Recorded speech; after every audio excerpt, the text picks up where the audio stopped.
Hello mga kababayan! Welcome na naman po sa isang episode ng The Filipino Canadian.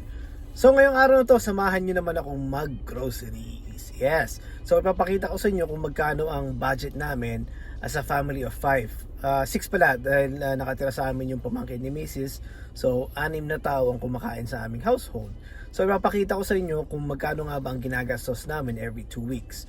So tinatry namin mag-grocery every 2 weeks kasi yun yung tinatapat naming payday bago kami mag-grocery para alam namin kung magkano talaga ang ginagastos namin. Parang binabudget talaga namin. So nung nagka-family na ako dito sa Canada, masyado na akong tight when it comes to like buying things, especially sa pagbabudget. Natuto ako mag-budget lalong-lalo na sa pagbili ng pagkain. Dahil yun nga, marami na kami, hindi lang it's not about me anymore, marami na kami. So meron kaming 3 kids, tapos kaming 2 adult, and meron pa pala yung pamangkin, so 3 adults na nakatira sa bahay. So dito sa Canada, kung talaga normal ang maghanap ng deals, normal ang maghanap ng kung saan ka makakabili ng murang mga pagkain or bagay-bagay, di ba? So wag kayong mahihiya na bumili sa mga lugar na may mura kasi normal yan, maraming gumagawa niyan dito sa Canada. So ang style namin, ang una namin ginagawa ay tumitingin kami sa flyers, sa mga flyers, or di kaya ay tumitingin kami online. So merong app online, pwede kang tumingin kung saan yung mga deals. So usually ang ginagawa ko, 2 groceries, palipat-lipat ako. It's either pupunta ako or minsan 3, depende kung saan yung malapit sa isa't isa at kung saan yung may pinaka-deal. Katulad na lang, usually pupunta kami ng Walmart, Giant Tiger, or di kaya ay Superstore. Yung 3 yon yung main na grocery stores na pinupuntahan ko dito sa amin. Tapos dito naman sa Canada, kung hindi ka marunong kasing magtipid or maghanap ng deals, magiging kawawa lang. Sayang lang yung pera mo, maging waldas at saka hindi ka makakaipon. Kaya nga ang best talaga ay maghanap ka ng pinaka the best deals sa kahit anong bagay. Mapag-grocery man yan, damit, or yung mga sasakyan or bahay, yung mga ganyan ba, maghanap ka ng deal talaga. Very normal yan na ginagawa ng mga tao dito sa Canada. So gumawa na ako ng video dati about sa pag-groceries. So gusto ko lang ipakita kung ano itsura ng groceries dati at saka kung magkano ba yung nabili ko at that time. Pero kasi dati hindi pa namin ramdam yung inflation. Ngayon medyo ramdam ko na rin kasi nakikita ko na tumaas na yung mga presyo ng mga iba't ibang bilihin. So ngayong araw na to, titingnan natin kung magkano ba ang magiging gastos ko sa pagbili ng groceries for the family of 6. So tara, samahan niyo ako. So bago kayo mag-grocery, dapat magdala kayo ng sarili ninyong lalagyan. Katulad na lang dito. Kasi dito sa Canada, dito sa amin, sa Nova Scotia, hindi na uso ang plastic. Kailangan mo na magdala ng sariling bag or bibili ka sa loob. Medyo pricey na siya, kaya mas maganda magdala ka ng sarili mong bag. So pasok mo sa loob, ito agad makikita mo. Yan. Prutas at yung price nila. Tapos, yan. Lower price, makikita nyo. Yung naman sa loob.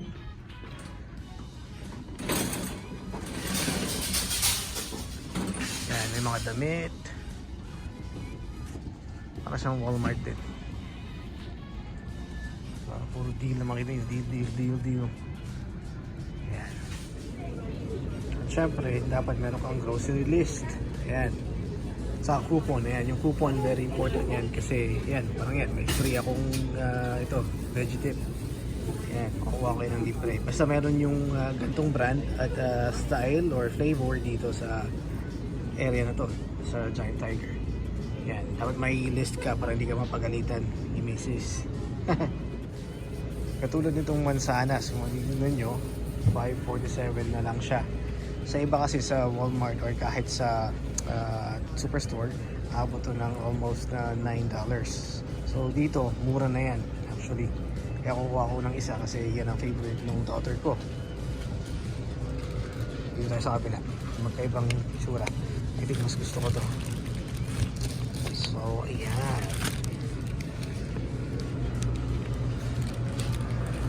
Yan, nakukuha na rin ako ng romaine lettuce for $3. At ayan, meron silang kamote. Ayan. So ginagawa ko itong merienda ngayon kasi very healthy nga naman ang kamote. So ito yung size na to, yung kailangan ko medyo maliliit. Kasi ibuboil ko siya, dito siyang merienda. So 397 siya, which is okay na. At dito naman ay yung yan, orange seedless, 3 pounds. Ang maganda kasi dito, naka-bag na siya. Diba? So 3 pounds na yan. Tapos yung price niya okay na rin. Actually mura na to. So kukuha ko nito kasi ito ang gusto ni Madam. Mahilig siya sa orange. Ayan, ito medyo maganda-ganda. Kaya yan. Siyempre sa pag-grocery, ipiliin mo yung maganda-ganda. Diba? Ito pang papakita ko sa inyo. Nakita ko dito. Yung lemon naman. Ayan. Ito normal price ng lemon dito sa Canada. Ayan. Diba? 97 per piece. Per piece yan ha. So, nakalagay dito. Each. Diba? So 97 cents yeah, ang isa. Ngayon kung bibiliin ko to, ayan, 497. Kasi 2 pounds na to. At ang dami niyang laman. So saan ka mas makakatipid? Siyempre dito, di ba? Tsaka gumagamit kami ng maraming lemon. Kaya ito na kukunin ko. Ayan, maganda pa to. Hanapin natin yung maganda-ganda ang laman. Minsan kasi makakatsamba ka, may tama sa loob, sayang. Ayan, kunin natin yan. Ayos. Ito guys, isang maganda example to, yung mini carrots na yan. Sa Superstore at Walmart, I think abot na ito ng $2. Pero ito, $1.77. So, kuha ko ng isa. Tapos i-compare natin yan mamaya. Ito pa, napakamahal ng oil ngayon dito sa Canada. And, pero ito, I think, very one of the good deal. Kasi ang mura, for $5.97. Akala ko umabot na ang oil ngayon sa around $10 kung ano nagkakamali or more. So okay na yan. I'm not sure about the brand nga lang kung saan galing. Uy, ayun. Ayan. Ito yung paborito ni Mrs. na chocolate. Diba?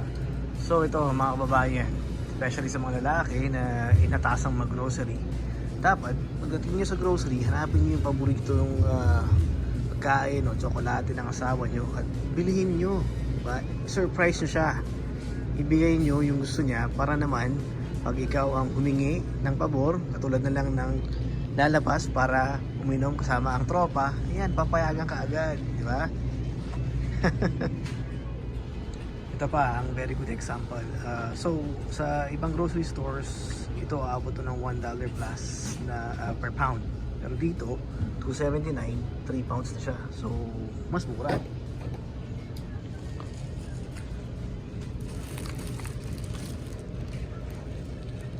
Ayan. So, ito na mga kababayan, price reveal. Ayan, $44.77 ang nagastos ko para sa grocery na ito. Ayan. So, kunti pa lang yan. Vegetable mostly.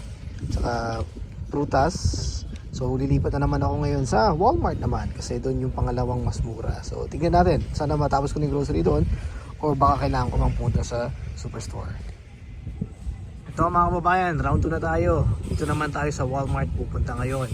Ito yung pinaka-paborito kong puntahan or grocery store kasi nga nandito na halos lahat, di ba? Laruan, damit, pagkain, butika, nandito na lahat. Kaya tara tingnan natin. So, dito muna tayo mag-side trip. Ayan. So, sa tuwing pupunta ako ng Walmart, ito talaga yung una kong pinupuntahan, yung toy section. Kasi po, sa mga hindi pa nakakalam, isa rin po akong collector ng mga laruan. Action figures, Hot Wheels diecast, anything like that. Nagko-collect po ko yan. Kaya dito ako unang pupunta. Tinitignan ko kung anong mga meron. Kung may mga deal rin sila. Kaya siguro hindi ako madalas na pinapapunta mag-grocery kasi ako ay mas natatagalan. Mas mabagal ako mag-grocery kaysa kay Mrs. So ito naman yung patatas. Nasa $7.97 siya. So hindi ako kumuha sa Giant Tiger Tree niya kasi akala ko yung $6 plus mahal na yun. Pero mas mahal pa rin pala talaga dito. Kaya sayang. Pero ito, kuha ko na isa. Ito naman yung sinasabi ko kanina, di ba? Yung baby carrots, ayan, yung mini carrots. Ayan, $2.27 siya dito. Kanina nakuha ko siya ng $1.97 sa Giant Tiger. So, medyo nakatipid doon. So, ito ang deal mga kababayan. Tingnan nyo. 297 lang siya. Ito, para to sa patatas na ito. Same yung pound siya dun sa nakuha ko kanina. Ayan. So yan, 797 yan. Ito, 297. So, syempre, babalik ko yan para kunin ko ito. Kasi mas mura, di ba? Ganun ang magtipid. Wow, good deal. So, ayan mga kababayan. Grabe.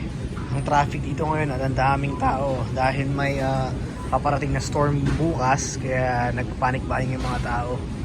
Kaya sobrang busy dito sa Walmart ngayon. At ayan, lahat na ng pamilya ko. Tingnan natin kung magkano yan. Game. So ayan na mga kababayan, at least natapos na din. Ay sa wakas, grabe, napaka-intense sa loob at ang daming tao. So price reveal na tayo. Ayan, so ang total lang nakuha ko dito sa Walmart ay 236.11 cents. Ayan. So in total, plus the $40 kanina sa Giant Tiger, kulang-kulang 300 ang nagastos ko for this grocery. So it doesn't mean na ito na yung final naming gastusin for our budget. Kasi may mga kulang pa ako na mga bagay na hindi nakuha. Siguro may 3-4 na bagay na hindi ako nakuha. So kailangan ko pang biliin yan soon. Pero ako'y pagod na. Gusto ko na umuwi para kumain. Gutom na rin. So ayun nga guys. At saka hindi naman ibig sabihin ito na yung final na budget namin for the 2 weeks. Meron pa kaming binibili na mga kung ano every now and then. So siguro yung presyo pa rin naman nung price yung budget namin nasa ganun pa rin, $300 to $400 in every 2 weeks. Good for 6 people na yon para sa amin kasi puro naman kami gulay at saka hindi kami madalas lumalabas, kaya ayan. So ayan mga kababayan, nasaksihan nyo kung paano mag-grocery dito sa Canada at kung paano rin maghanap ng mga deals, diba? So nakita nyo na may mga grocery store dito na medyo mas mababa ang presyo niya or mas mura siya kaysa dun sa mga ibang groceries. Kaya ang puntahan ko talaga dito sa amin, sa area namin ay Giant Tiger. After nun, pupunta ako ng Walmart at pangatlong option ko na lang ang Superstore. Tsaka yun nga, tulad nga ng nakita nyo kanina, so yun yung normal na budget namin for our family. So umaabot siya ng 300 pababa at tsaka 300 pataas.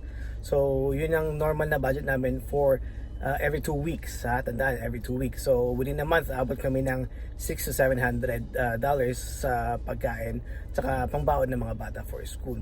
So kaya medyo, I think medyo mababa siya comparing sa iba dahil alam na namin kung ano yung gusto ng mga bata. So parang paulit-ulit na lang naman yung kinakain nila, yung mga gusto nila. So yun, kasi binibigyan namin sila ng option kung ano yung mga trip nilang kainin. So yun yung ginagawa namin sa budget namin. Tsaka gumagawa kami ng list talaga with menu, yung budget talaga kung anong gusto namin kainin for the whole 2 weeks. So nakalista doon, tinuruan ko si Mrs. kasi napaka-kuan ko talaga. Gusto ko talaga planado kasi lahat. So ayun, gumawa kami ng menu kaya alam na namin kung ano yung kailangan namin iluto for the next few days, right? For the 2 weeks. Kaya alam namin kung anong kailangan namin bilhin for the grocery day. Kaya naman by doing that, medyo nakakapag-budget kami, nakakapagtipid kami kasi alam na namin kung ano yung mga kailangan namin bilhin. Kaya ayun mga kababayan, sana may natutunan kayo at may nakuha kayong idea dito sa video na to. Please huwag kalimutan mag-like at mag-subscribe. See you na naman sa akin next video. Paalam! Have a good day. Peace!